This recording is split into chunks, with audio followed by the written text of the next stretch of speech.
पहले के समय में जो फसल बीमा योजना थी, उसका लाभ भी इन छोटे किसानों के लिए तो कहीं नामो निशान नहीं था। कोई इक्का दुक्का कहीं मिल जाए तो अलग बात है। इस छोटे किसान को खेत सिंचने के लिए न पानी मिलता था, न बिजली मिलती थी। वो हमारा बेचारा गरीब किसान अपना खून पसीना लगाकर वो खेतों में जो पैदा भी करता था, उसे बेचने में भी उसकी हालत खराब हो जाती थी। इस छोटे किसान की सुध लेने वाला कोई नहीं था। और आज मैं देशवासियों को फिर याद दिलाना चाहता हूं, देश में इन किसानों की संख्या छोटी नहीं है। जिनके साथ यह अन्याय किया गया है ना, ये संख्या 80% से ज्यादा किसान इस देश में हैं, करीब करीब 10 करोड़ से भी ज्यादा, जो इतने वर्षों तक सत्ता में रहे। उन्होंने इन किसानों को अपने हाल पर छोड़ दिया था। चुनाव होते रहे, सरकारें बनती रही, रिपोर्ट आती रही, आयोग बनते रहे, वादे करो भुला दो, करो भुला दो, यही सब हुआ। लेकिन किसान की स्थिति नहीं बदली। नतीजा क्या हुआ? गरीब किसान और गरीब होता गया। क्या देश में इस स्थिति को बदलना आवश्यक नहीं था?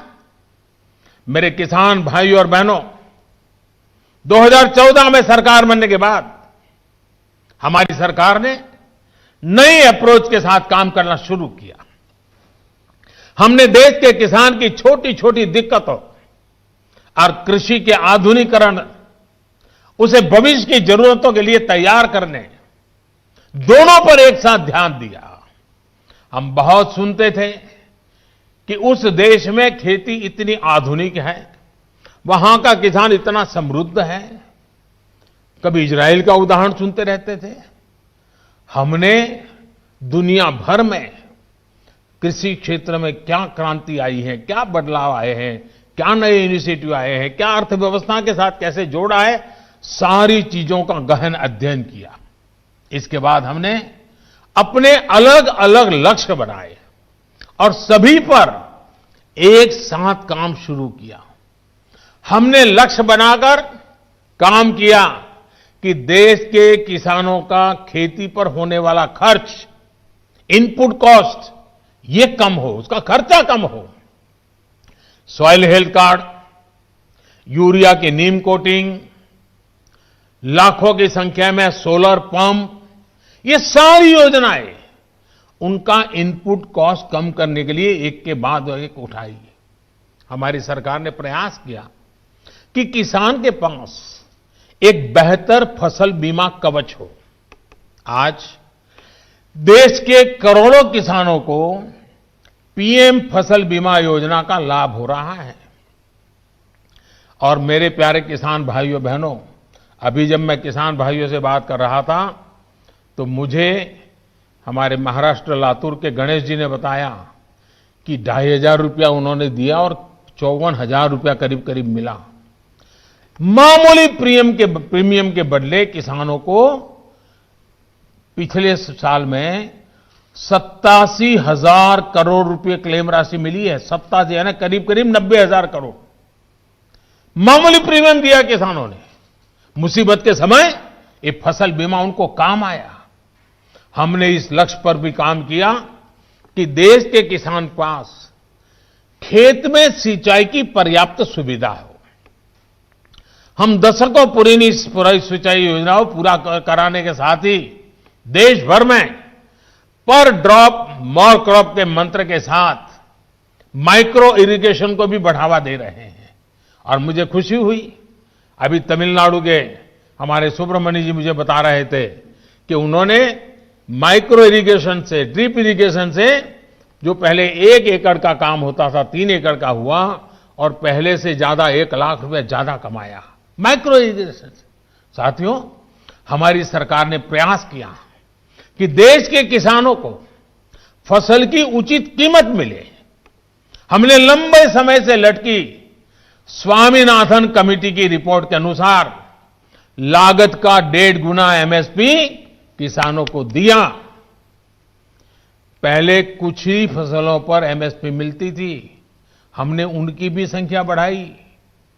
पहले एमएसपी का ऐलान अखबारों में छोटी सी जरा जगह बनाना खबर के तौर पर आप छपता था, किसानों तक लाभ नहीं पहुंचता था, कहीं तराजू ही नहीं लगते थे। और इसलिए किसान के जीवन में कोई बदलाव ही नहीं आता था।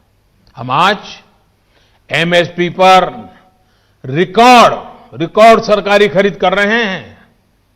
किसानों की जेब में एमएसपी का रिकॉर्ड पैसा पहुंच रहा है।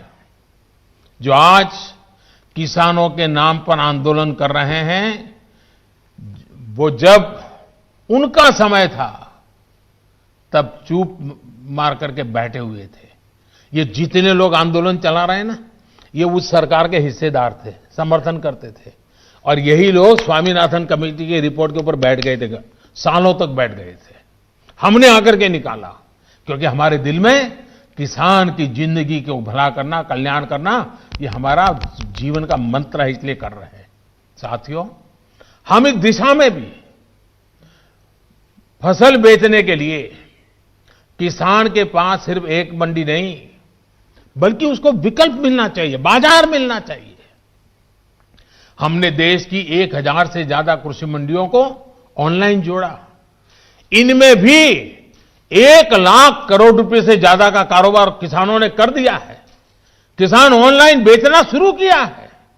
साथियों, हमने एक और लक्ष्य बनाया कि छोटे किसानों के समूह बने, ताकि वो अपने क्षेत्र में एक सामूहिक ताकत बनकर काम करे। आज देश में 10,000 से ज्यादा किसान उत्पादक संघ एफपीओ बनाने का अभियान चल रहा है। उन्हें आर्थिक मदद दी जा रही है।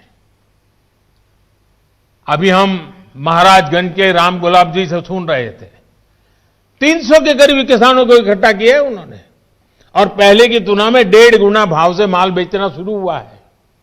एफपीओ बनाया उन्होंने, वैज्ञानिक तरीके से खेती में मदद ली, और आज उनको फायदा हो रहा है। साथियों, हमारे कृषि क्षेत्र की सबसे बड़ी आवश्यकता है गांव के पास ही भंडारण, कोल्ड स्टोरेज। इसकी आधुनिक सुविधा कम कीमत पर हमारे किसानों को उपलब्ध हो। हमारी सरकार ने इसे भी प्राथमिकता दी। आज देश भर में कोल्ड स्टोरेज का नेटवर्क विकसित करने के लिए सरकार करोड़ों रुपए का निवेश कर रही है। हमारी नीतियों में इस पर भी बल दिया गया है कि खेती के साथ ही किसान के पास आय बढ़ाने के दूसरे विकल्प भी हो।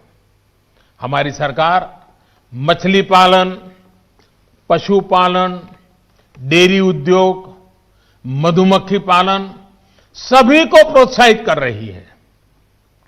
हमारी सरकार ने यह भी सुनिश्चित किया